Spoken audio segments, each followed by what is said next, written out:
the Peabody ducks that marched from the rooftop down to the lobby and back, and in so doing they've woven the fabric which contains the names and the faces of the events that are the history of this hotel. It all started back in 1869 when Colonel Robert Brinkley realized his dream by opening a state-of-the-art hotel just 2 blocks from here in Monroe, Maine, called the Brinkley House. It was to set the tone for cuisine and luxury in the South. Unfortunately, the Colonel's good friend and investor, Mr. George Peabody, passed away over in London by the time that hotel opened, and they changed the name to the Peabody in New York. It went along there some 55 years at that location, hosting such luminaries as Teddy Roosevelt, President McKinley. And then on September the 1st, 1925, the doors opened to this beautiful, expanded facility we stand in today at the cost of some $5 million in a couple of years of construction.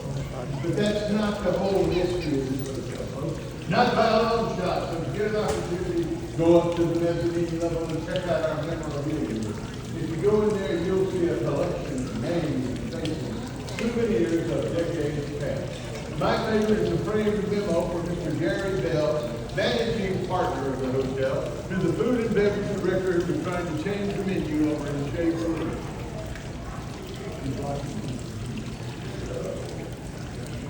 He told him, even though you have a French restaurant there, there better not be any duck on any menu of the Peabody Hotel.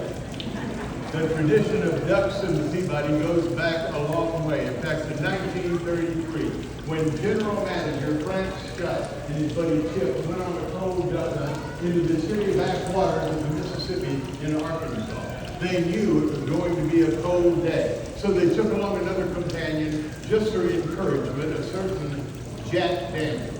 Otherwise known as fine Tennessee sipping whiskey. Well, after all, if they were to be cold, they needed a little encouragement. But as the day wore on, apparently they became a little over-encouraged. They began to feel it would be a funny idea to bring the live duck people, which were legal in Arkansas in those days, back here and release them in the mountain, and they did. Then they went out to their rooms to sleep it off. Well, the next morning, Mr. Scott was a little concerned about the mayhem that might have been caused due to his misdeed the night before.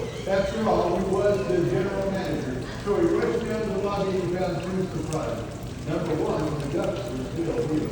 They hadn't flown out to see B in the street, or to search for Justin Timberlake, or Al Green, or Bruno Mars. And number 2, a group of tourists who guests together. They were delighted by the frolicking ducks and the fountain of Sunshine Hotel. So, of course, it was given a couple of days to reprieve, turned into an 87-year tradition. Well, in 1940, Edward Kimbrough presided the hotel as a bellman, but he was a multi-talented individual. In another life, he'd been an animal trainer with Ringling Brothers, Barnum and Bailey Circus. He told management upon his appointment, I'll take 5 North American mallard ducks, 1 male and 4 females, instead of these 3 English tall ducks you have here, and I'll train them to march from the rooftop palace across to the elevator, down to the lobby level, across the red carpet, and into the fountain every day at 11 o'clock. And at 5 o'clock, I'll march them back and put them to bed. Management didn't know what to think about that. They rolled their eyes, they looked at each other. They said, all right, Edward, give that a shot. See what you can do. And for 15 years, Mr. Kimbrough guided ducks from the rooftop down to the lobby, and in so doing, he became an ambassador of goodwill to the Peabody Hotel and to the people of Memphis. And he appeared in such venues as The Tonight Show with Johnny Carson, the Sesame Street program, where he and his ducks up to celebrate National Rubber Ducky Day. They also did photo shoots of people in other magazines, such as Sports Illustrated's Swimsuit Edition, where the ducks discreetly showed very little leg. If I was a person like Mr. Kimbrough, I would say that I've mastered what I've done for you. Management thought so, and so they bestowed upon Edward Kimbrough the title, Duck Master, the world's first duck master here at the Peabody Hotel. Well, he's no longer with us today, folks, but Mr. Kimbrough's spirit remains here in this lobby. If you'll check out the southwest entrance when you leave, there's a framed picture of his beloved ducks looking down on our ceremony today. That's a little history of the hotel, a little tradition of the ducks. That would just about wrap it up. except for a duty and a privilege that I have to perform. From time to time, we encounter someone with such integrity and such people's skills, such personality, that we have to offer them an opportunity to come and help us with our responsibilities here at the fountain. And today we have such a person. I want you to greet Ms. Sharon Gross.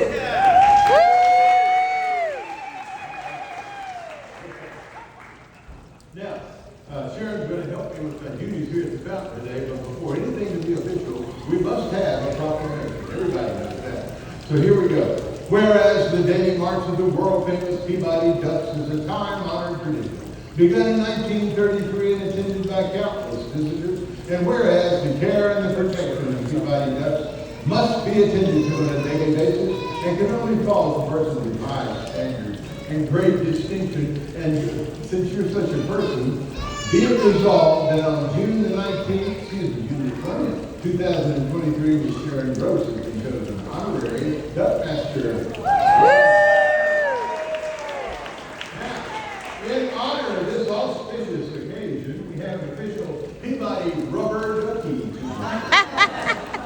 That will change your bathing habits forever. Just leave it on your table around there. More importantly, so that she can help me with my duties responsibly here, we have an official Peabody Duck Master tanning.